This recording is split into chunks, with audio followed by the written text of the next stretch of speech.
ayudarme con una entrevista que conseguí que le han hecho a una teóloga alemana que reside en Navarra, de nombre Jutta Burggraf. Jutta Burggraf. Le han hecho esta entrevista en Pamplona. Una periodista de nombre María, se llama María precisamente. La periodista se llama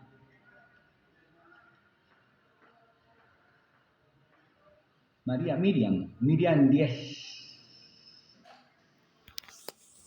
Y esta teóloga laica alemana de origen, profesora de teología en la Universidad de Navarra, Graf, en el mes de mayo le hicieron esta entrevista y sobre la Madre de Dios, y le preguntan, la periodista Miriam le pregunta, ¿cuál es la actitud de Santa María que le parece más importante imitar en nuestros días? La actitud más importante. Y dice la teóloga, perdonar siempre y sin condiciones. Me parece pues, que es bien centrada. Y nos dice mucho a nosotros, y bueno, ya que estamos hablando del perdón. Perdonar siempre y sin condiciones. Hay muchas personas, dice, heridas en nuestras sociedades, personas que no pueden vivir en paz con sus recuerdos. Así se crea una especie de malestar y de insatisfacción generales. Perdonar no es fácil, pero es posible con la ayuda de Dios. Es un acto de fortaleza espiritual, un acto liberador, tanto para el que es perdonado como para el que perdona, como para la propia persona cuando se perdona. Sentirse perdonado, sentir que uno perdona y sentir que uno mismo se perdona. Significa optar por la vida y actuar con creatividad. Fíjense, perdonar es optar por la vida y actuar con creatividad. El que se queda encerrado en un reconcomio eterno, permanente, alimenta aquello. No es creativo y está optando por la muerte, porque está muriendo y está haciendo morir a otra persona, está haciendo morir a los demás. ¿Cuánta liberación verdaderamente tiene el perdón? Como decíamos antes, o sea, el perdón completo libera a todos los implicados. Por eso es que el Papa Francisco en su bula de Jesús, el rostro de la misericordia, las bulas son documentos del Papa cuando proclaman algo, ¿no? Cuando proclamó el año de la misericordia en el 2017, hay una página que me gusta muchísimo. Él dice que Dios siempre está dando la posibilidad de perdonar, de que la persona se perdone, que quede perdonada. Él siempre perdona. Pero no siempre la persona acepta el perdón, ¿verdad? Todos sabemos pues que la salvación y la condenación Dios la da, pero es importante quien la acepta para que se dé, ¿no? Pero Él es totalmente misericordia. Y Él dice algo más o menos así, con lo que yo me he sentido muy contento, me gusta mucho. Que Dios, pues, tiene un dejo de tristeza, más que un dejo, muy grande, con aquella persona que no acepta el perdón. Y siempre está tocando la puerta, como el mendigo, como dice la canción de Jesús, hasta que la abras. Entonces, dice, bueno, lo estoy diciendo ahorita con mis palabras, pero lo que está diciendo el contexto de ese texto de la misericordia es que existe el cielo, que es la salvación, estar con Dios. No es un lugar, ¿verdad? Es una manera, un estado, una forma de vivir para quienes han aceptado la salvación y la han ido construyendo también. Incluso hasta en un momento al final de la vida, si es sincero, se puede aceptar. Cuando una persona recibe viático, recibe el sacramento, lo pide con aquella ansiedad y se libera de su culpa. Pues, viene el cielo. A veces no hay quien diga, a lo mejor nosotros digamos, ay, después se portó tan mal y al final, como decir, eso entra un poco en la mentalidad anterior que hablábamos del sin fe. De sin Dios, no es sin fe, es sin Dios. Tenemos fe, pero no tenemos a Dios, imagínense, qué contradicción. Bueno, pero si existe el cielo, y dice también existe el infierno, y el Papa Francisco lo ha dicho varias veces, y es uno de los dos, me van a decir así, entre comillas, pero siempre está dando la oportunidad, Y aunque quede uno solo de los millardos de personas que han existido, existen y existirán, que no acepte la salvación, que quede en el estado de infierno, que también dice en ese documento que no es caliente, sino que es frío, como en la comedia de la Divina Comedia, como el Dante. El infierno es frío. El infierno no es calor, el infierno es frío, la frialdad. Ese es el infierno, dice, ¿no? La indiferencia, que son términos muy de Papa Francisco. Aunque quede alguien en el infierno, Dios no podrá estar feliz. Y podrá ser que Dios quede eternamente con ese dejote de tristeza. Porque uno de sus hijos, imagínense una madre que uno de sus hijos esté perdido en su conducta y nunca se repone. Esa madre nunca podrá ser feliz. Y dice el Papa Francisco, Dios no podrá nunca ser totalmente feliz, aunque sea uno que esté lejos de él.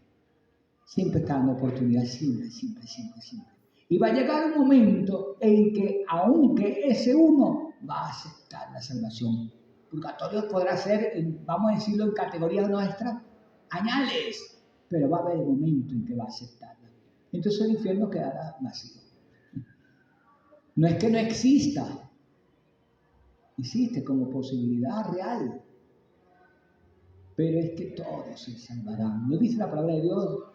Jesús dice, Dios quiere que todos se salven. Eso es lo que quiere. Y bueno, bendito sea Dios. Así es la misericordia de Dios, que llegará el momento que el corazón más rebelde se sentirá tocado y dará un paso. Qué hermoso. Ay, me va a portar mal para después y me va a perdonar. No, eso no es sincero. ¿Me estoy explicando? ¿Sí? A lo mejor eso puede traer como, ¿qué es eso? Pero bueno, es así. Y el Papa de la Misericordia, que es Francisco, así es catalogado, lo dice muy bien en ese documento. Entonces, es optar por la vida y actuar con creatividad, el perdón. Y Dios ha optado por la vida y es creativo. Y así tenemos que ser todos. Es una opción, el perdón es una opción dentro de esa forma de vivir. Nuestra madre, prosigue la teóloga Justa, dice, nuestra madre nos ha dado un ejemplo espléndido bajo la cruz. Cuando oyó las palabras de Cristo, Padre, perdónales porque no saben lo que hacen. Comprendió lo que Dios esperaba también de ella e hizo lo mismo que su hijo. Perdonó. La madre perdonó a los que su hijo perdonó. También ella los perdonó. A este respecto, recuerdo lo que cuenta una amiga, dice la teóloga, sobre su infancia. Solía tener ataques de rabia cuando algo iba contra su voluntad. Se ponía con cara roja, a gritar, a golpear con manos y pies. Después de algún tiempo se daba cuenta del comportamiento poco correcto. Corría llorando a donde su mamá y le pedía perdón. La madre la sentaba en su regazo y abrazándola la consolaba con las palabras. Ya está bien. Tú no eres así. En realidad tú eres muy buena, eres mucho mejor. De este modo, desde pequeña, ella experimentaba la fiesta del perdón y volvía feliz a jugar con sus amigos. Después de cada perdón, la vida empezaba de nuevo para ella. No tenía mala fe, caía en eso. ¿Cuántas veces nos pasa a nosotros? Yo me confieso siempre del mismo pecado. Y es que hacemos el esfuerzo. Pero bueno, a veces a lo mejor nos falta como una táctica, una técnica para ayudarnos, pero a veces damos pasos y después damos 3 pasos atrás. Bueno, pero bueno, siempre Dios me vuelve a perdonar y bueno, vuelvo a salir y también me perdonas tú y vuelvo a salir. Y así voy creciendo. Y cada quien tiene su manera de pecar. Así como cada quien tiene su manera de caminar, tiene su manera de pecar también. Entonces, peco más o menos igual siempre. Pero bueno, voy dando pasos. Pero lo cierto es que siento que Dios sí me perdona, me consuela, me abraza, como esa mamá. Y después de cada perdón, se empieza de nuevo a vivir. Pero la madre murió, cuenta la historia. Y una maestra cristiana la sustituyó. Pasado algún tiempo se repitió la escena conocida. La niña se puso furiosa, gritó y golpeó. Después de su ataque de rabia corrió, como de costumbre, hacia la maestra, porque ya no estaba la mamá, y pidió perdón. Pero esta vez todo fue distinto. La maestra no la abrazó, ni la besó, ni la consoló. Aceptó el perdón con una cara seria y con varias amonestaciones. Estás perdonada, pero tú sabes esto. Y dice la niña, entonces comprendí que ya no tenía nada.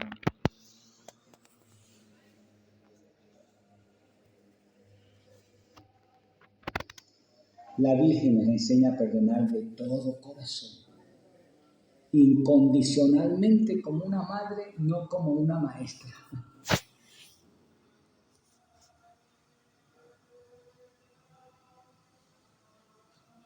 Yo creo que todos hemos vivido alguna cosa parecida. Qué bueno que todos, mujeres y hombres, tengamos ese corazón de madre. Juan Pablo II decía, Dios es Padre, pero sobre todo es madre. Juan Pablo I, Dios es Padre, pero sobre todo es madre.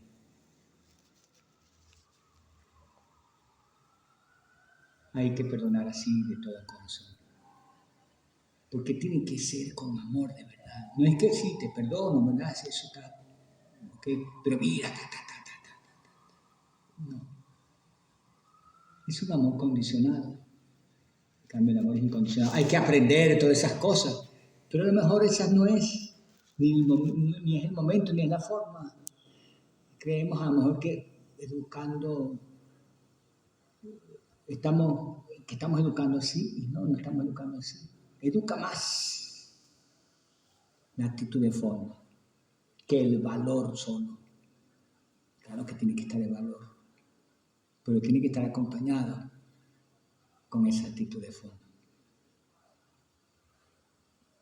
Fíjense que, por ejemplo, en las escuelas, nosotros somos salesianos, todos, somos de familia salesiana, tenemos mucho que ver con la educación, ¿verdad? Todos, de una manera u otra. Tenemos un carisma educativo y sabemos hoy en día que lo educativo no es solamente lo académico. Todas nuestras actitudes tienen que ser educativas. Yo recuerdo un exalumno del Liceo San José, cuando yo era seminarista, se acercó a decirme, ¿tú eres salesiano? Sí. ¿Seminarista, verdad? Sí. Te quiero contar algo, me dice. Era en el centro juvenil, estábamos jugando con los muchachos, yo estaba jugando básquet, bien mal, por cierto, porque yo soy mal deportista, pero estaba ahí jugando. Me llamó Y me dice, mira, te quiero contar algo. Yo amo a los salesianos, pero amo fundamentalmente al padre Puyula. Era un padre salesiano que estaba en Usteque. Y te voy a decir por qué. Te voy a contar el por qué. Por un error, me dice. Un error, sí. Yo era no de muy buena conducta. Y en una ocasión, el padre Puyula me dio un golpe tan fuerte. Era alemán el padre Puyula. Me dio un golpe en la cara, un derechazo y me tumbó al suelo. Yo hervía de rabia. Y al ratico, me dice, al ratico, el mismo padre Puyula se echó al suelo arrodillado, llorando, pero llorando como un niño, pidiéndome perdón. Nunca había visto eso. Maestros habían habido, muchos que me habían golpeado con reglas, con cocorrones, con campanas. Nunca me había pedido perdón. Y eso bastó para yo amar al padre Puyula. Me pidió perdón, me abrazó, lloró y yo lloré con él. Yo lo perdoné de corazón. Y eso es una de las cosas que más me han ayudado a ser un hombre de verdad. Me decía, yo nunca me olvidé de ese señor, no sé ni cómo se llama ni nada, pero esa escena yo la tengo aquí, eso ocurrió hace 40 años, cuando yo estaba comenzando, estaba en primer año de seminario, había profesado, estaba en primer año de filosofía de noviciado. Eso vale más que cualquier lección. ¿Por qué? Porque había amor, estaba expresado, era de corazón. En un retiro, un sacerdote hablaba del hijo pródigo, eso se parece mucho a la parábola del hijo pródigo, y comentó, en el retiro levantó la mano una de las personas que estaban haciendo el retiro y dice, padre, ¿y la mamá de esa familia dónde estaba? Entonces el padre dijo, si hubiese estado la mamá, no se hubiera ido el hijo de la casa. Pero claro, en todo juego la parábola es muy bella porque el padre que está allí es el padre con corazón de madre. Ahí quiero hacer esta reflexión que el padre se asomaba todos los días a la ventana y esperaba con tanta tristeza, pero al mismo tiempo con mucho amor y esperanzado que su hijo iba a regresar. Eso es lo que le pasa a Dios con cualquiera de nosotros que está en el pecado. Y todos los días se asomaba y habría esa tristeza. Por eso cuando lo vio, dijo, no, él tiene que llegar a pedirme perdón porque él fue el que falló. Así pensamos nosotros. No, salió a correr, a abrazarlo, a llenarlo de besos. Ni una palabra, ni le permitió decir nada.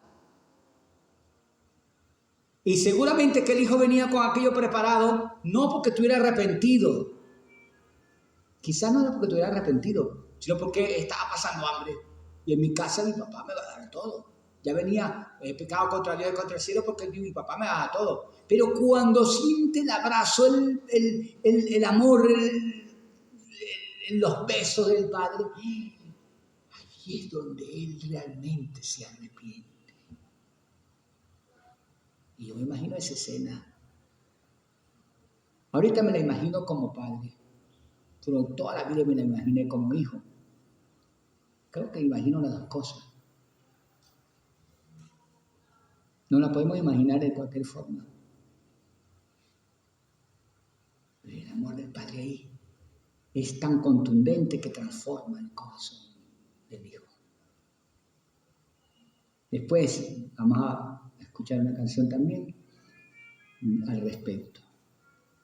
Bueno, entonces es eso. La Virgen nos enseña a perdonar de todo corazón incondicionalmente, como la madre y no como la maestra. Claro, hay maestras que son madres y debemos ser. A nosotros los curas nos dicen padre porque debemos ser así, debemos ser padres. No debemos ser curas nada más, sino padres. La frase que dije Es muy ambigua, pero creo que logro explicar lo que quiero decir. Dice Bugraf, la teóloga, según la gran tradición de la Iglesia, la redención comienza en la cabeza. Empieza conociendo la verdad, que nunca es solo teoría. San Agustín habla de una reciprocidad entre ciencia y tristeza, es decir, entre el saber que produce tristeza. En efecto, el Papa Benedicto XVI dice: quien solo ve y percibe todo lo que sucede en el mundo acaba por entristecerse. Si nada más ves y percibes y no te entristeces, no tienes misericordia. Pero la verdad significa algo más que el saber. El conocimiento de la verdad tiene como finalidad el conocimiento del bien. La verdad nos hace buenos y la bondad es verdadera. Entonces tiene que haber bondad ante las situaciones, ante lo que pasa. Cuando comenzó todo lo de la pandemia, yo creo que todos estábamos muy tristes. Y todavía no nos hemos acostumbrado. Sería terrible. Es triste. Y Dios también llora. Vamos a decirlo de esa manera, con categoría humana. Pero saberlo y tener la tristeza es raíz de misericordia. Y la misericordia, en el fondo, es la experiencia de perdón. Siempre con la alegría de que el Señor está en nosotros, en todos. Entonces la sabiduría expresa una visión integral del hombre y del mundo. Esa es la sabiduría, no el saber teorías, conocimientos, sino saber lo que pasa, lo que sucede. Y lo que pasa entre ti y entre mí, entre tú y yo. Expresa una visión integral de la persona y del mundo. Y eso hace referencia no solo a la ciencia, sino también a la madurez y a la belleza interior. Esto todo es Benedicto XVI. Y un autor llamado Eliot habla de la sabiduría de la humildad. Y todo eso que estamos refiriendo a lo que nos refiere la teóloga está abundantemente en María, que no era una mujer ilustrada, pero sí tenía esa sabiduría.